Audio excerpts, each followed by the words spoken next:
entendu pas mal de personnes en Afrique dire que cette guerre ne les concerne pas, que c'est une guerre entre les puissants et que pour une fois, nous n'avons pas à nous en mêler. Grosse erreur. Plus que jamais, elle nous concerne, nous frappe de plein fouet. Certes, pour l'instant, les bombes ne tombent pas sur nos têtes, mais les conséquences sont déjà lourdes, très lourdes. Encore une fois, nous sommes les premières victimes collatérales. Cela s'explique par deux faiblesses essentielles. Notre dépendance aux produits manufacturés et denrées de première nécessité qui viennent tous d'ailleurs, mais également et surtout notre dépendance énergétique malgré les réserves pétrolières dont regorge notre continent. Commençons par l'énergie, plus précisément le pétrole. Que vous soyez en ville ou au village, que vous soyez agriculteur, émigrant, soudeur, mécanicien ou chirurgien, chauffeur routier ou cuisinier, vous utilisez chaque jour de l'énergie pour travailler. Même si elle est de mauvaise qualité, dans quasiment chacune de vos actions professionnelles, vous utilisez de l'énergie. Les avions qui transportent les marchandises et les personnes tournent au pétrole. Les bateaux qui transportent les marchandises, les camions qui font vos déménagements, qui transportent de la nourriture que nous achetons sur nos marchés, les bus qui nous transportent, les motos dans nos villes, nos propres véhicules, notre électricité en grande partie. Tout cela fonctionne grâce au pétrole. Or, la guerre à laquelle on assiste est celle du pétrole. L'Afrique a la chance d'avoir un sous-sol riche en pétrole, puisque l'Afrique produit 10 millions de barils bruts par jour. C'est une quantité importante. Seulement, pour l'utiliser, nous avons besoin de le raffiner. Et c'est là où les choses se corsent. Même s'il faut saluer l'extraordinaire initiative de l'homme d'affaires nigérian Aliko Dangote, qui malgré les folles, les violentes embûches des lobbies pétroliers, a construit et mis en route une raffinerie complète avec une capacité de 650 000 barils par jour, il faut avouer que cela ne suffit pas. Le reste de la production, donc plus de 9 millions de barils par jour de pétrole brut, est exporté vers l'Asie, l'Europe et les États-Unis pour être raffiné et réimporté beaucoup plus cher en Afrique pour notre consommation locale. Ce qui évidemment nous rend totalement dépendants du pétrole qui arrive d'ailleurs.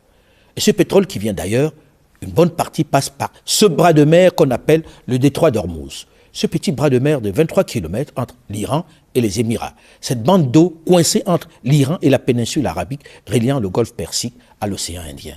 C'est par ce bras de mer que passent 20 millions de barils par jour. 25% du transit maritime de pétrole mondial passe par cette voie. Et ce n'est pas tout. 20% de l'urée consommée dans le monde et 20% du gaz naturel liquéfié passent également par là. C'est juste énorme. Et bien sûr, ce détroit est tenu par l'Iran. Donc, difficile de faire plus important comme passage. Le détroit d'Ormuz, à peine large de 55 km, conditionne une part majeure du destin économique du continent africain.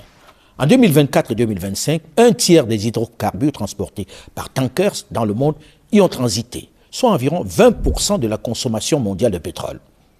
Les pays du Golfe, qui produisent l'essentiel de ce pétrole, possèdent 60% des réserves pétrolières exploitables de la planète. Si vous le coupez, vous coupez l'oxygène à la planète tout entière.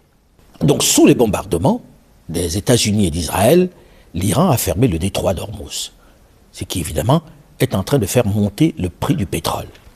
Depuis le 28 février 2026, ce corridor n'est plus exploitable. Les navires attendent à l'ancre, font demi-tour ou sont massivement déroutés. Avant la guerre, le prix du baril était autour de 72 $. Depuis les bombardements, le prix du pétrole Brent a franchi la barre des 100 $ le baril, avec un pic proche de 120 $ le 9 mars dernier.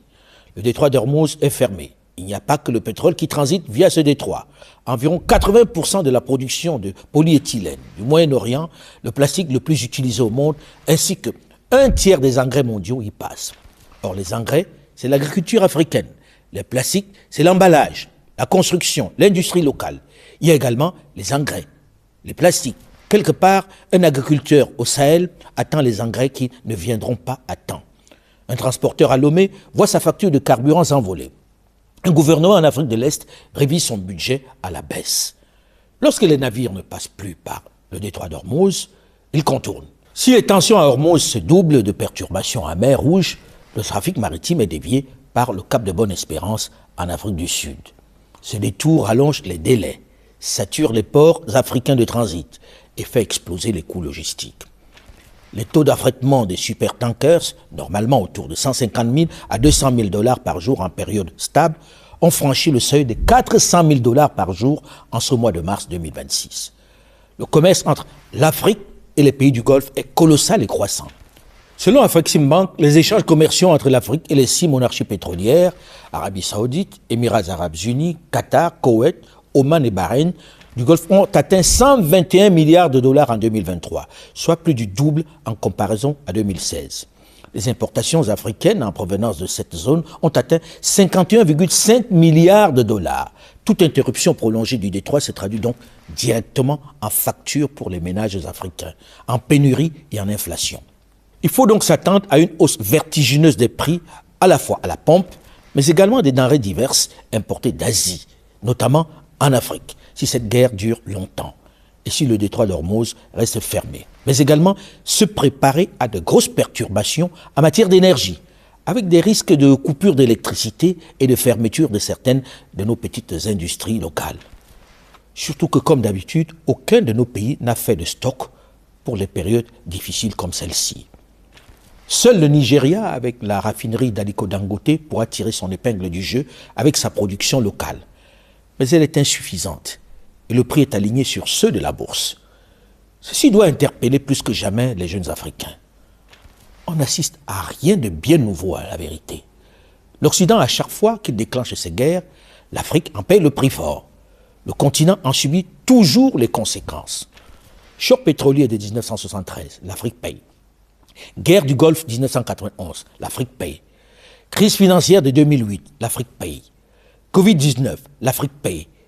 Guerre en Ukraine 2022, l'Afrique paye la facture alimentaire et énergétique. Guerre Iran, États-Unis, Israël 2026, l'Afrique paye encore. Le continent reste fortement dépendant des chaînes de valeurs internationales et des routes maritimes stratégiques. C'est le résultat d'une architecture économique non souveraine et d'une architecture politique non solidaire. L'Union africaine existe, la CEDEAO existe, la SADC existe, la CEAC existe. Mais ces structures peinent à se transformer en instruments de protection collective face aux chocs exogènes et même endogènes. Aucune de ces organisations n'a à ce jour proposé un mécanisme de résilience énergétique commun, un fonds de stabilisation des prix, une flotte stratégique de réserve ou une position diplomatique unifiée sur les conflits qui dévastent les routes commerciales. Il n'est pas question pour l'Afrique de choisir son camp dans la guerre Iran, Israël, États-Unis. Non, ce serait se tromper de débat. Voici le vrai débat, à mon avis. Comment 54 États représentant 1,4 milliard d'êtres humains peuvent-ils continuer à subir collectivement les conséquences des guerres dans lesquelles ils n'ont aucun rôle, sans jamais construire les outils pour anticiper, amortir ou négocier? Les conflits du XXIe siècle le montrent avec brutalité. Les nations qui survivent sont celles qui ont bâti des coalitions de protection de leurs intérêts. Donc, renforcer la résilience énergétique, diversifier les sources d'approvisionnement et sécuriser les corridors logistiques apparaissent désormais comme des priorités pour limiter l'exposition africaine aux crises externes. L'Afrique a les ressources, les marchés, la jeunesse et la géographie pour peser. Ce qui lui manque, c'est la décision de s'organiser comme si les crises du monde la concernaient parce qu'elles la concernent. Nous devons, avec nos richesses, nous organiser, nous mettre ensemble pour produire et transformer sur place, raffiner sur place.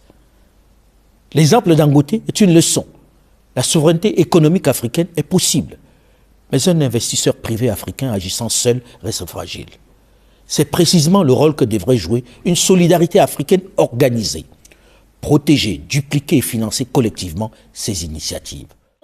Comment voyez-vous la CEMAC dans les prochaines années? Je vois la CEMAC comme un espace intégré, réellement intégré, un espace prospère, un espace où les jeunes, les femmes s'épanouissent, un espace de mobilité effective. Voilà comment je vois la CEMAC. Et je veux vous dire, ne vous découragez pas. En termes de recherche des solutions d'intégration, il y en a à foison. Je peux ici me permettre de livrer un projet qui est un projet d'intégration par le pipeline gazier. Ça s'appelle le CAPS, Central Africa Pipeline System, où le gaz sera produit par certains pays qui en ont la capacité, le Cameroun, le Congo, le Gabon, la Guinée équatoriale, et sera redirigé, n'est-ce pas, dans un premier temps, vers les pays qui ne sont pas en capacité de le produire, Tchad, République centrafricaine, et en seconde phase, dans les autres pays de la CEAC, producteurs et non producteurs. Je pense que voilà un projet qui peut faire rêver, n'est-ce pas? Et ça peut résoudre pas mal de problèmes, apporter un mix énergétique pour les pays qui ont des problèmes, résoudre des problèmes de l'agriculture, parce qu'on peut transformer certains dérivés en fertilisants. Donc voilà un peu les problèmes que l'intégration bien pensée et comprise peut entraîner.